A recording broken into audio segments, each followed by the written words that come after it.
Rakai sector in Uganda, one of the poorest areas in Uganda, and certainly one of the poorest areas in the world, where there's very little in terms of resources and access to health care. And we've brought over a team of tremendous people that are very competent and talented. We have 4 surgeons and OR nurses, recovery room nurses. I don't think anybody would come here. It's really remote. I'm shocked how he found, the need here and the infrastructure to get things rolling and to get all the way in this remote area with a shipping container. Without Operation International and donations, you never get all this equipment, supplies. We supplied beds for the orphanages, lighting for the orphanages, a well they're digging today, I think. So a lot of good things are going to come out of this operation.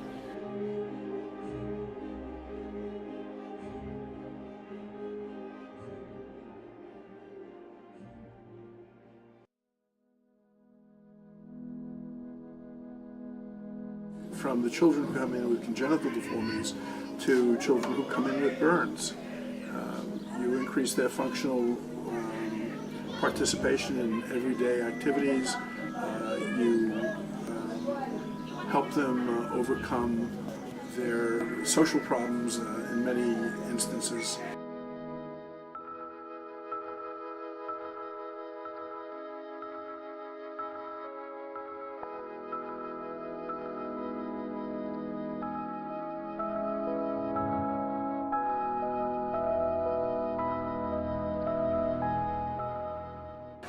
I can think of one case in particular where an older gentleman came in who had a large mass in his neck, which was a goiter, which is a kind of thyroid tumor. And he had been, because of the size of this and the deformity associated with it, he had been totally isolated from his friends. I first started noticing this tumor when I was 25 years old, and over time it just kept growing and growing. I went to many people who said they could help.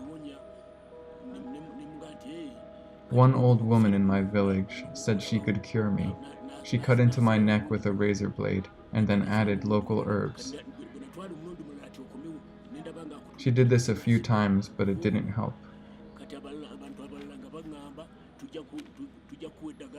When I saw her taking out an old, rusty razor blade to use on me, I left and never went back. Every time you see something crazy or big, someone walks in the door with something even bigger. There are goiters here that are 2, 3, 4 times the biggest thing I've ever seen in the States, and you really feel that you've helped these people because, if they don't get surgery, they can actually die. Those things are so big. I mean, they're the size of a small football, and it's going to push on their airway and suffocate them at some point. I am extremely affected by this situation because as a man, I cannot mingle very well with my fellow men. When there is a social gathering like a party, sometimes people stare at me, so I am not free at all. If the operation is successful, I will be filled with peace and happiness. Like I have been untied from a rock. You're going to make sure you remove everything and it doesn't recur again. Last time.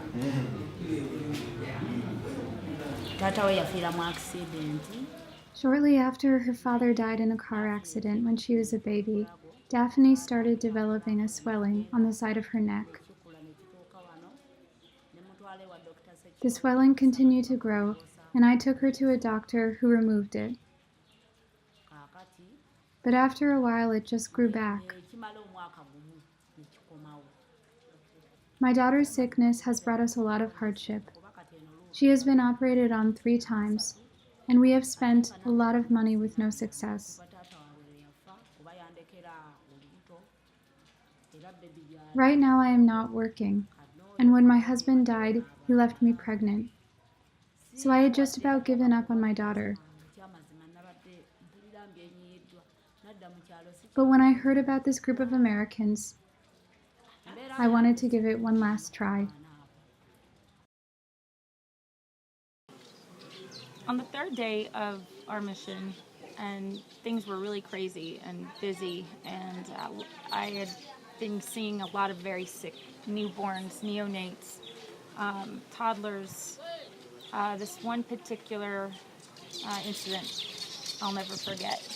I had just been in on a C-section, received a thickly covered meconium baby, and while I was dropping the baby off, a nurse came over to me.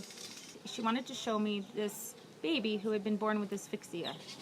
So I went with her into this small, really dilapidated delivery room, and on the shelf or cabinet, bundled up in these thick blankets, was this baby, and she pulled back the part that was covering the head, and all I saw was gray.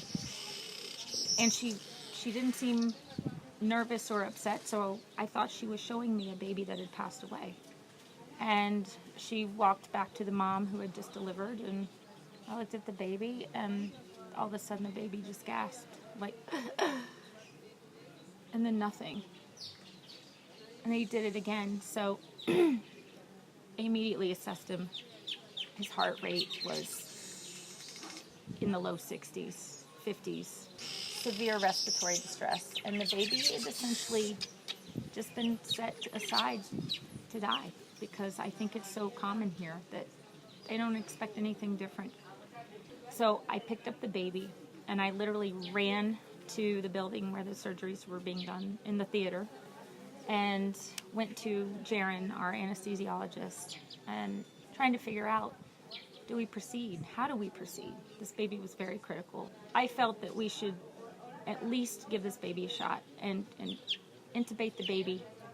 So we intubated him, kept bagging him, and then they felt that the best thing was just to let the baby go, make the baby comfortable. As much as it, we just need to make it comfortable. Let it make him comfortable so he's not gasping up here. And let mom no, and let her make a decision. Does she want to hold? Does she want to see him? Does she want to see? Whatever mom wants is okay. Okay? So the local doctor and I walked over to the mother and told her that her baby was going to die that day. And we asked her if she wanted to hold him or not, whatever she was most comfortable with. And she said that she preferred to wait until it was close to time. So by the time I got back, it was just 10-15 minutes from talking with the mother, the baby had been moved from the OR into the PACU and was still intubated. And Medhat was bagging the baby. And I said, we get to, he said, keep bagging the baby. Go for it. And he said, doing well on room air right now. Do what you need to do. So I bagged the baby for 10-15 minutes. And the more I bagged, the feistier he got. He started getting fussy, fighting that tube in his throat. We pulled the tube, put a nasal cannula on him, kept the oxygen up. He needed IV, he needed glucose. We couldn't get IVs in him. He was too clamped down, and he wouldn't let us put an OG or an NG down. We couldn't get one down. Multiple tries, multiple people, and nasal cannula. So I'm like, well, we got to give this baby some sugar. So I took a pacifier and I poked some small holes in it and got some intravenous D10, because that's all we had in terms of sugar water. And that baby sucked that stuff down like it was no problem. I know it's hard work, but you can do it. And the more sugar he got, the perkier he got.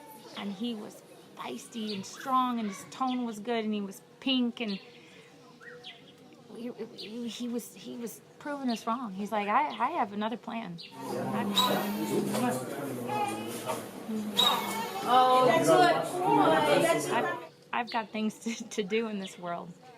And at the same time, a child, a 2-year-old, a very, very sick 2-year-old comes in, and the child had measles, and she was in severe respiratory distress.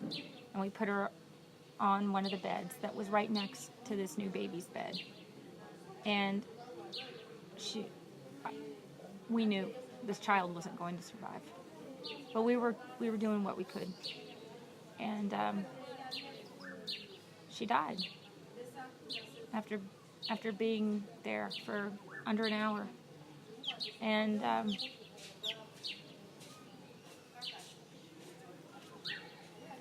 you know what happens. But to see death and then the miracle of life right next to each other, side by side, there aren't words.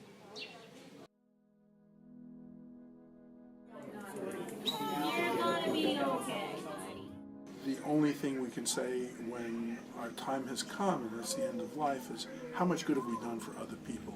Not what we have, not what we own, but how much good you do for other people. I think it gives people the opportunity for first-rate care when, even if they had money here, they probably couldn't get some of the stuff that we're able to do. It gives people that don't have the money to travel to Kampala or even money to pay for surgery or medications, and it gives them an opportunity for life-changing surgery. It's certainly a good base to start to make a dent in this huge need for healthcare here. As we were here more days, more and more people showed up from all over Uganda, like 5 hours away, 7 hours away. You realize they need help. There's not enough people here. And, we just did a little bite of the apple, but, as much as we could do. And I think we have to keep coming back. My belief is that even if it's one child that you save, one adult that you save,